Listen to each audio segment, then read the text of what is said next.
오늘의 이야기는 수염 가득한 늙은 마법사와 강력하지만 신비로운 왕국 비룡 세력에 대한 이야기입니다. 이 이야기는 최초의 대륙 이야기로 깊게 거슬러 올라가는데요. 최초의 대륙에는 드래곤, 엘프, 드워프, 오크 등 다양한 종족들이 살아가고 있었습니다. 이런 수많은 생명체들을 다스리고 공포에 떨게 만든 것은 바로 드래곤이었죠. 그런 강력한 드래곤들과 수많은 종족들이 갑자기 흔적도 없이 대륙에서 사라져버립니다. 그리고 등장한 최초의 인류와 노란성의 왕가는 이 미스테리한 사태와 관련해서 어떠한 기록도 남기지 못하도록 만들었으며 연이은 왕실 마상시합을 주최해 사람들의 머릿속에서 그 기억들을 점점 지워나갔지만 호기심 많은 한 남자가 왕가의 엄격한 통제를 거부하며 미스테리한 사건들을 파헤치기 시작합니다. 그 남자의 이름은 바로 마지스토이며 대부분의 사람들은 그를 미치광이라고 불렀죠. 하지만 마지스토는 이런 고난 속에서도 자신의 의지를 굽히지 않았고 이런 그를 유심히 지켜보는 기사가 있었으며 바로 마상시합과 토너먼트를 휩쓸며 훗날 비룡 세력을 구축한 블랙나이트였죠.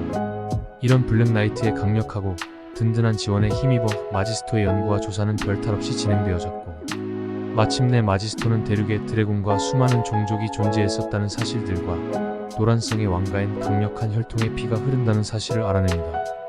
그리고 이런 마지스토의 열정에 보답이라도 하듯이 그곳에 응축되어 있던 에너지들이 마지스토에게 쏟아지면서 잊혀진 고대의 마법들이 그에게 전해집니다.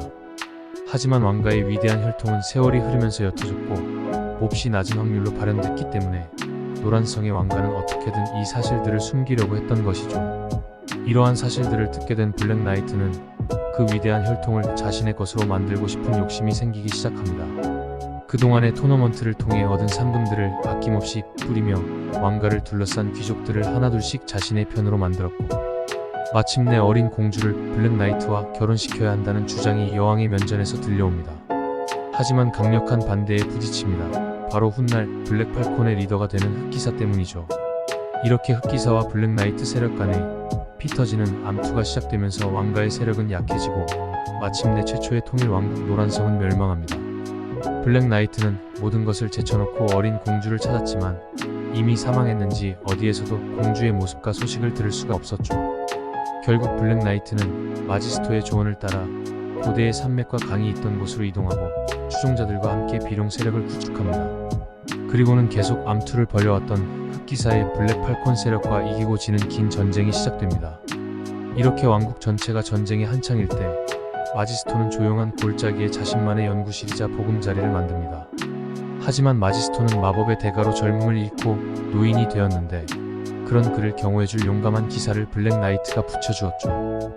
이런 블랙나이트의 전폭적인 지원 아래 마지스토는 자신이 그토록 원하던 연구와 조사에 매진할 수 있었고 마침내 대륙에서 완전히 사라졌던 드래곤을 부활시킬 수 있는 고대의 두루마리를 발견해냅니다. 마지스토는 이 엄청난 소식을 블랙나이트에게 어서 전하고 싶었지만 블랙팔콘과의 치열한 전쟁을 치르고 있는 그를 만나는 것은 어려웠습니다.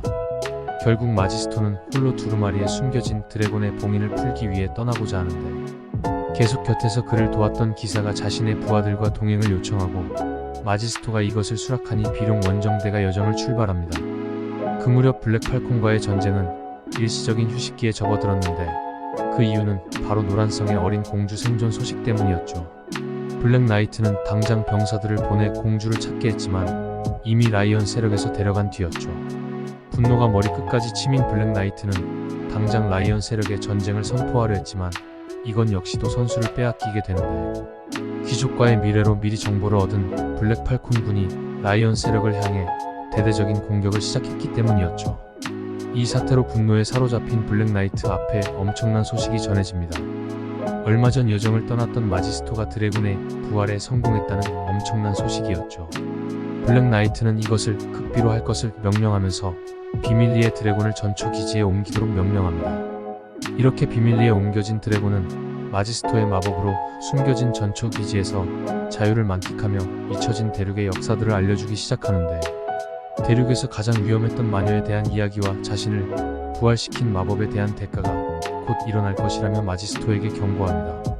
드래곤의 말을 들은 마지스토는 서둘러 대비책을 강구하려 하지만 드래곤은 그의 마법으로는 상대도 되지 못할 것이라며 크게 웃었고 당황한 마지스토가 인간에게 아무런 희망이 없는 건지 묻자 드래곤이 고개를 내젓고는 짧게 말했습니다. 살아있다. 마지막 왕가의 핏줄이. 마지스토는 뒤통수를 세게 맞은 듯 했고 자신의 사명이 무엇인지 비로소 깨달았습니다. 아직은 그 아이의 시간이 되지 않았다. 드래곤이 마지스토의 머릿속을 들여다보기라도 한 것처럼 말했고 마지스토는 지금 자신이 있어야 할 곳이 그곳이란 걸 본능적으로 느꼈습니다. 한편 블랙팔콘과 라이언의 전쟁은 라이언의 대승리로 끝나면서 라이언의 국력은 급성장을 이루었고 그 국력에 힘입어 잘 훈련된 라이언 세력의 병사들이 비룡의 국경까지 다다르며 블랙나이트는 처음으로 라이언의 군단을 마주하게 되는데 라이언과 비룡과의 첫 만남과 그 이후 이야기는 2편으로 다시 돌아올게요. 재밌게 보셨다면 좋아요와 구독 부탁드려요. 시청해주셔서 감사합니다.